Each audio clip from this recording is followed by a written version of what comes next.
حضرت امام حسین رضی اللہ تعالیٰ عنہ کو رسول اللہ صلی اللہ علیہ وسلم کی نسبت سے ماننے کا انداز کہ یہ رسول اللہ صلی اللہ علیہ وسلم کے خون کی خوشبو والے ہیں، یہ حضرت زہرا بتول رضی اللہ تعالیٰ عنہا کے دودھ کی نسبت رکھتے ہیں، یہ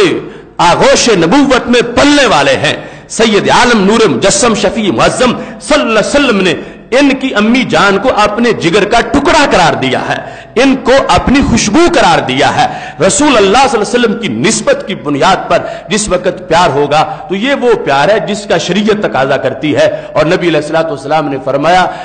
احب اہل بیتی لحبی، کہ جو اپنا ایمان بچانا چاہتا ہے، ایمان سلامتی چاہتا ہے ایمان کی، وہ میرے اہل بیت سے پیار کرے، پیار میری وجہ سے کرے۔ اور فرمایا انا واہل بیتی شجرۃ فی الجنہ اغصانها فی الدنیا فمن شاء اتخذ الی ربہ سبیلا، میں اور میرے اہل بیت ہم درخت ہیں، جنت کا تنا ہمارا جنت میں ہے، مگر ٹہنیاں ہماری پوری دنیا پہ پھیلی ہوئی ہیں،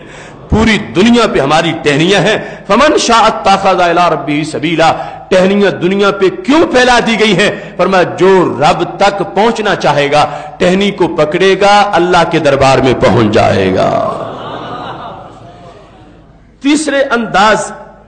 محبت نسبت کی بنیاد پر، لیکن آگے پھر اس کی دو قسمیں ہیں، ایک ہے غیر شعوری محبت اور دوسری ہے شعوری محبت۔ غیر شعوری محبت جو ہے وہ محبت ہے مگر اطاعت نہیں، محبت ہے مگر جو محبوب ہے ان کے مشن کا پتہ ہی نہیں۔ محبت سچی ہے، محبت کے پیپر میں پاس ہے، محبت میں جھوٹا نہیں، اور محبت یہ فائدہ مند ہے، اس محبت کا معاشرے میں بھی فائدہ ہوگا، لیکن جو کمال ہے اور عروج ہے وہ میسر نہیں کہ غیر شعوری ہے، کہ پتہ نہیں محبوب جو ہے ان کا زندگی بھر کا مقصد کیا تھا اور محب کا انداز کیا ہے۔ اب کتنا فرق ہے، کتنا فرق ہے ان کا مشن اور ان کی محبت میں۔ بعض سچی محبت میں بھی نام لینے والے لوگ جو پہلے طبقات میں شامل نہیں ہیں، لیکن آگے جا کے پتہ نہیں ہے کہ وہ مقصد کیا تھا، نکلے کیوں تھے۔ انہوں نے تو کربلا جاتے وقت یہ کہا تھا کہ میں کیوں نکلا ہوں مسجد نبوی شریف سے اور نکلا ہوں کربلا کی طرف۔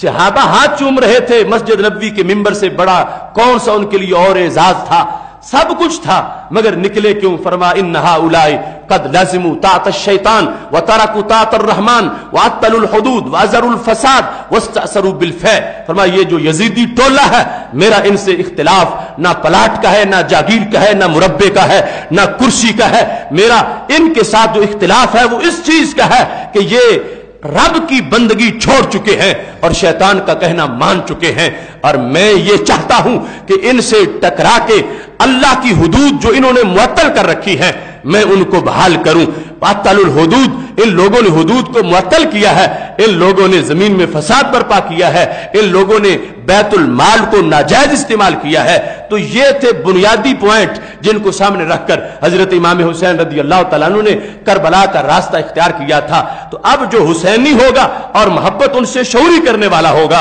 اسے یہ سوچنا ہوگا کہ جب میرے امام کا اتنا مقدس جسم اللہ کے دین کی خاطر چھلنی ہو سکتا ہے تو پھر مجھے بھی اس رستے میں نکلنا ہے، مجھے بھی ان کی فکر کی حمایت عملاً کرنی ہے۔ وہاں انہوں نے کہا چونکہ یہ ٹولہ حکمران ٹولہ یزیدی ٹولہ یہ کیسا ہے، انہوں نے لازموا طاعت الشیطان، شیطان کی اطاعت شروع کر دی ہے، ترکوا طاعت الرحمن، رحمان کی اطاعت جو چھوڑ دی ہے، اطلوا الحدود، حدود کو انہوں نے معطل کیا ہے۔ اب حدود معطل ہو جائے کسی معاشرے میں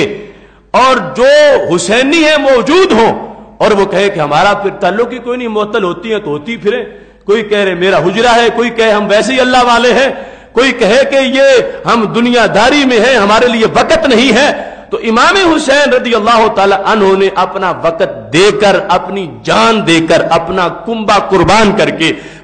حدود معطل ہو جائیں اور حسین اپنا بدن بچا کے حجرے میں بیٹھا رہے، یہ حسین سے برداشت نہیں ہوتا۔ اس عظیم مقصد کے لیے، حدود کی پامالی سے حدود کو بچانے کے لیے اور دین کی حفاظت کے لیے کربلا کا راستہ ان لوگوں نے تمام، اور جو اوفیاء اصحاب تھے اور حضرت امام حسین رضی اللہ تعالیٰ عنہ اور جو آل کے افراد تھے، انہوں نے وہ رستہ اختیار کیا اور پھر پیچھے نہیں ہٹے، قدم ہمیشہ آگے ہی بڑھا ہے، یہاں تک کہ رب ذوالجلال نے ان کو شہادتوں سے سرفراز فرما دیا ہے۔ اس واسطے وہ محبت آل کے ساتھ سچی تو ہے مگر غیر شعوری ہے، کہ جس میں پتہ ہی نہیں کہ ان کا مشن کیا تھا، ان کا مقصد کیا تھا، وہ نکلے کیوں تھے، ان کا سامنے ہدف کیا تھا جس کے لیے سب کچھ چھوڑ کے وہ نکل پڑے۔ آج ضرورت ہے یہاں سے جو صحت ہے محبت کی اس کو بتایا جائے، اور باقی جو غیر صحیح ہے اس کو صحت کا پیغام دیا جائے کہ حضرت امام حسین رضی اللہ تعالیٰ عنہ حدود کے تعطل پر جنگ کے لیے تیار ہو گئے، اور جب رب کی بندگی چھوڑی گئی تو جنگ کے لیے تیار ہو گئے، اور شیطان کا کہنا جب مانا گیا تو جنگ کے لیے تیار ہو گئے وہ تو وہ چاہتے ہیں کہ جو میرے ساتھ محبت رکھتا ہے وہ میرا محب بھی ہے کہ جب وہ میری تحریک کو آگے بڑھائے گا، میرے مشن کو آگے چلائے گا۔